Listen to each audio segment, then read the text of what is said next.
Pode-se argumentar que naquele dia fatídico em 1963, quando o presidente John F. Kennedy foi assassinado, a nação perdeu sua ingenuidade. Foi nessa tarde que nasceu a moderna teoria da conspiração e, nos últimos 50 anos, a nação debateu acaloradamente a causa raiz de sua morte. É aí, galera. Olhem os resultados que esse cara teve, apenas seguindo um método simples e validado. E o melhor, ele está ensinando totalmente de graça. Olhem os resultados dos alunos dele. Se você quer aprender a ganhar dinheiro na internet, e ter esses resultados sem ter que sair de casa ou mostrar o rosto, primeiro link na descrição. E se você não é inscrito no canal, já se inscreve e deixa o seu like para estar ajudando a gente. No vídeo de hoje vamos falar sobre o programa espacial secreto e a morte do presidente John F. Kennedy.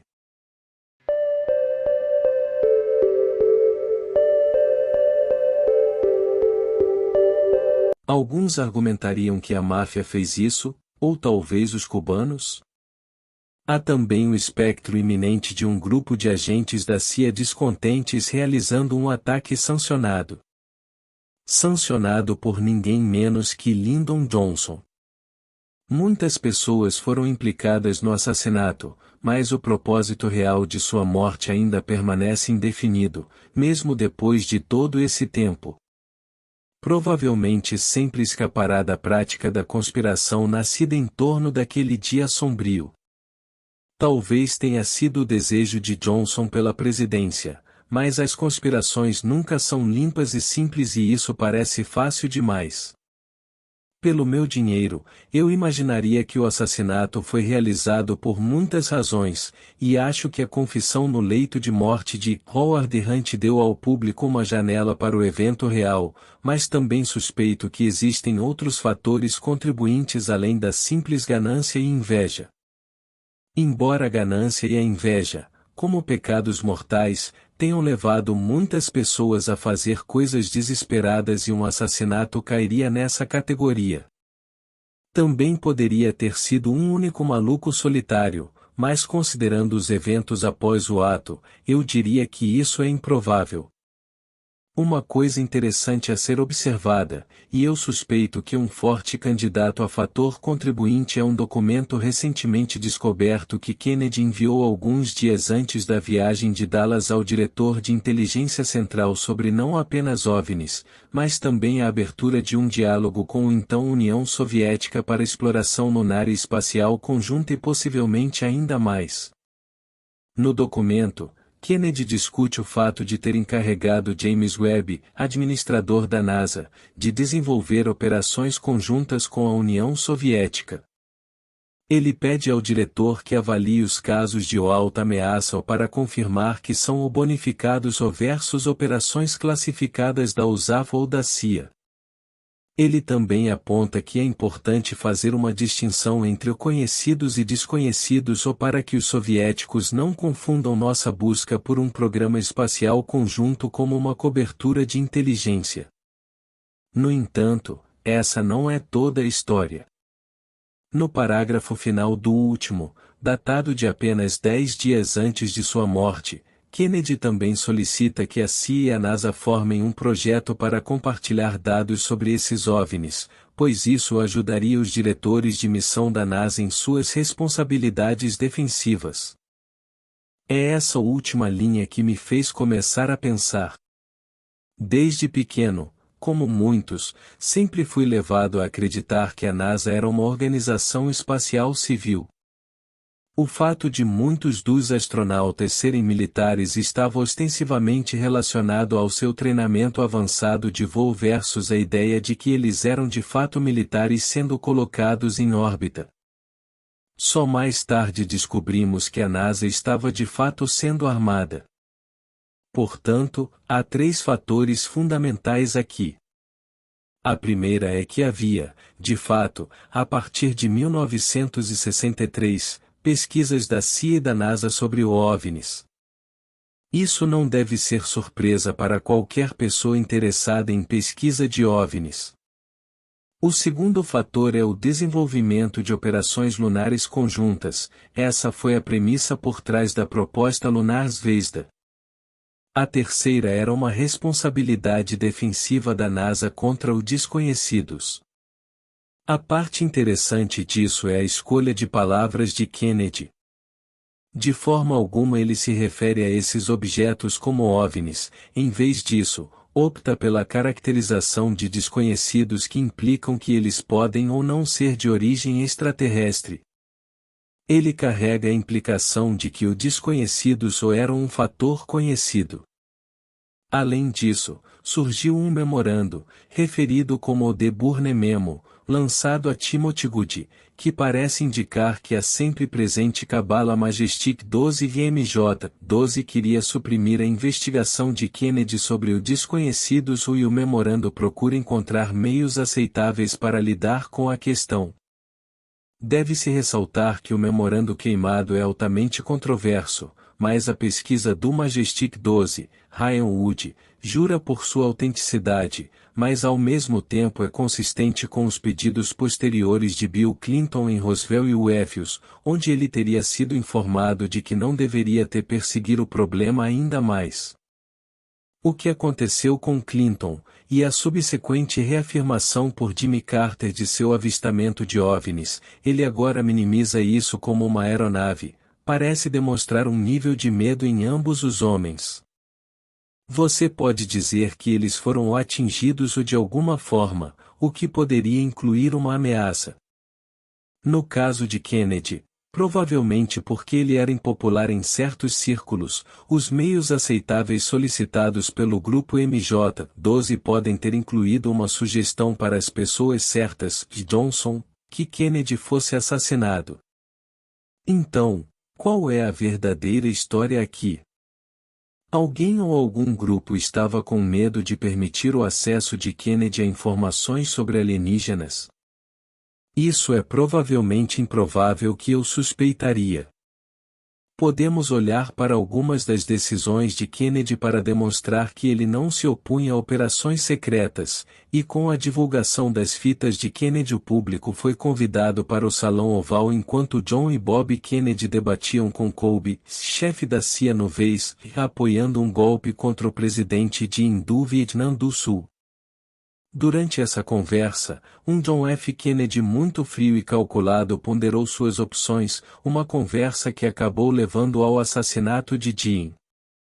O que faz mais sentido é que se, ao divulgar essa informação, ele se deparasse com uma conspiração tão vasta que suas implicações poderiam ser devastadoras para a nação ou o mundo. Nesse caso, os guardiões dessa informação fariam, e fizeram, o que fosse necessário para proteger seu projeto.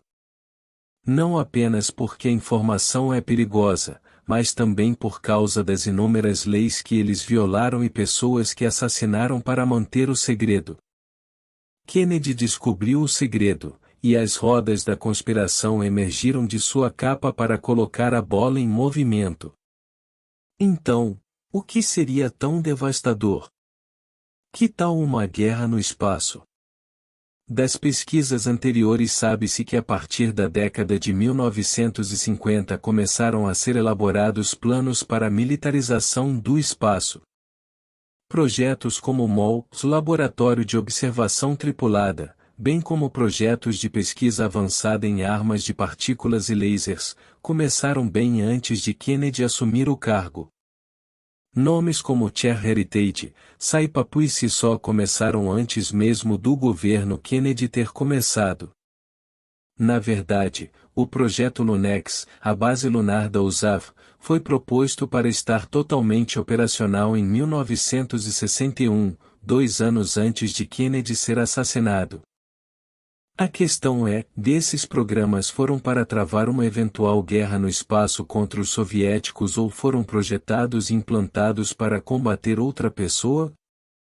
A resposta a essa pergunta está no parágrafo final, onde Kennedy se refere às responsabilidades defensivas da NASA.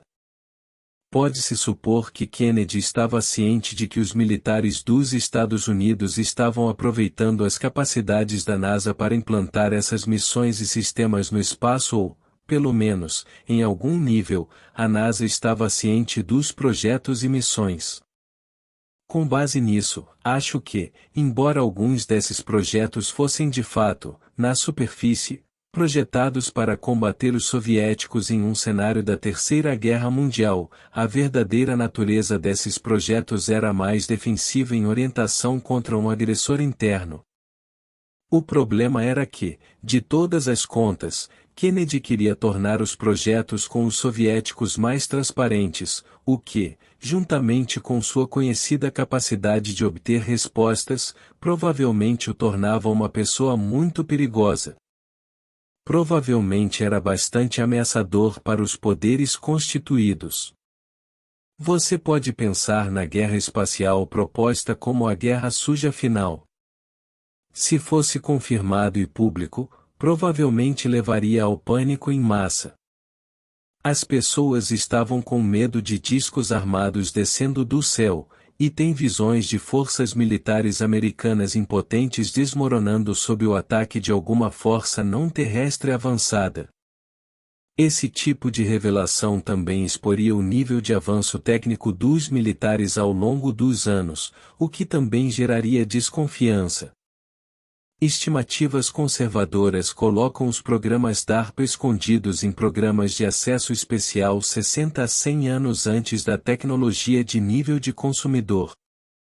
Trens-bala subterrâneos de alta velocidade, como a proposta recente de Elon Musk, não seriam nada comparados ao projeto proposto em 1972 pela RAND para construir um trem-bala de costa a costa que não viajasse a meros 500 milhas por hora, mas mais perto de 14.000 milhas por hora e capaz de ir para costa em 40 minutos. O conhecimento de Kennedy desses projetos representaria um perigo e, como afirmado anteriormente, sua capacidade de buscar respostas o tornaria uma ameaça. Em 1963, Kennedy detinha considerável poder político, e isso o tornou um alvo. Também é importante lembrar ao considerar isso que no final do dia realmente não importa se a ameaça, que Kennedy se referiu como casos de alta ameaça ou é extraterrestre ou de origem humana extraterrestre.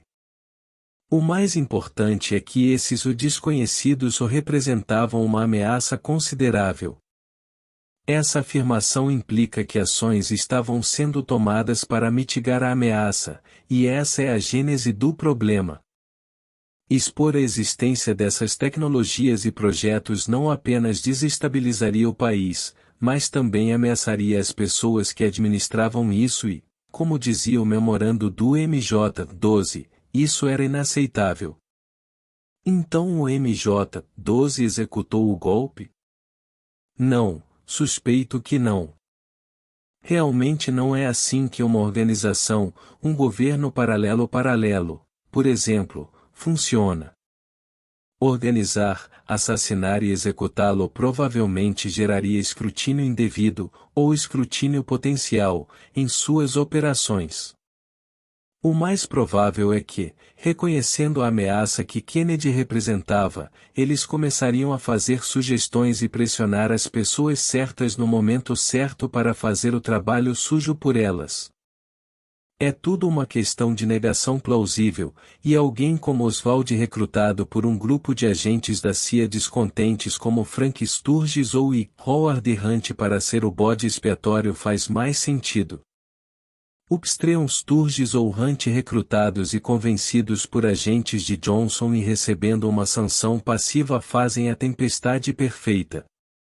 Uma tempestade terminou quando Oswald o matou, sob custódia policial de Jack Ruby.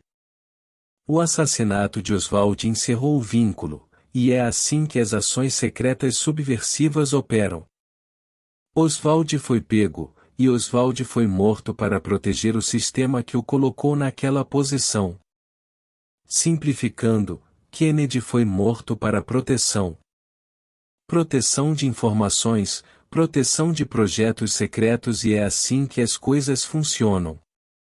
Acho que Eisenhower disse isso melhor em seu discurso de despedida em 1960, um discurso de despedida que ele deu ao se afastar de Kennedy. Até o último de nossos conflitos mundiais, os Estados Unidos não tinham indústria de armamentos. Os fabricantes americanos de arados poderiam, com o tempo e conforme necessário, fazer espadas também. Mas agora não podemos mais arriscar a improvisação emergencial da defesa nacional, ou fomos obrigados a criar uma indústria de armamentos permanente de grandes proporções.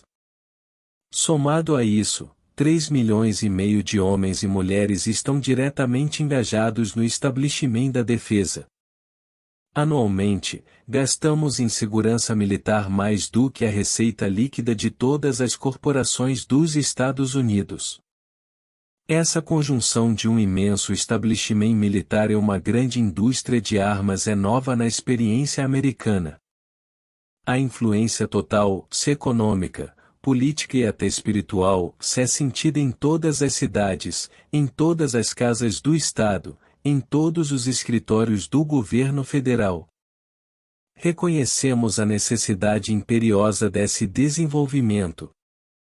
No entanto, não devemos deixar de compreender suas graves implicações. Nossa labuta, recursos e meios de subsistência estão todos envolvidos, assim é a própria estrutura de nossa sociedade. Nos conselhos de governo, devemos nos precaver contra a aquisição de influência injustificada, procurada ou não, pelo complexo industrial militar. O potencial para a ascensão desastrosa do poder deslocado existe e persistirá. Foi com essas palavras que Dwight D. Eisenhower cedeu o poder e a presidência a John F. Kennedy, e foi 3 curtos anos depois que o mesmo complexo militar industrial facilitou o que aconteceu naquele dia 50 anos atrás em Dallas. Então Kennedy foi assassinado por seu interesse em OVNIs? Provavelmente não. No final do dia, Kennedy foi assassinado porque deixou as pessoas erradas com raiva de muitas coisas, incluindo seu interesse em o desconhecidos. Essa raiva gerou apoio para um golpe de Estado, e esse golpe de Estado mudou para sempre nossa nação e os segredos estavam seguros mais uma vez. Se você ficou até aqui, já compartilha esse vídeo com aquele amigo que gosta de uma conspiração. Não esqueça de deixar um like e se inscrever no canal. Até o próximo vídeo e fiquem bem.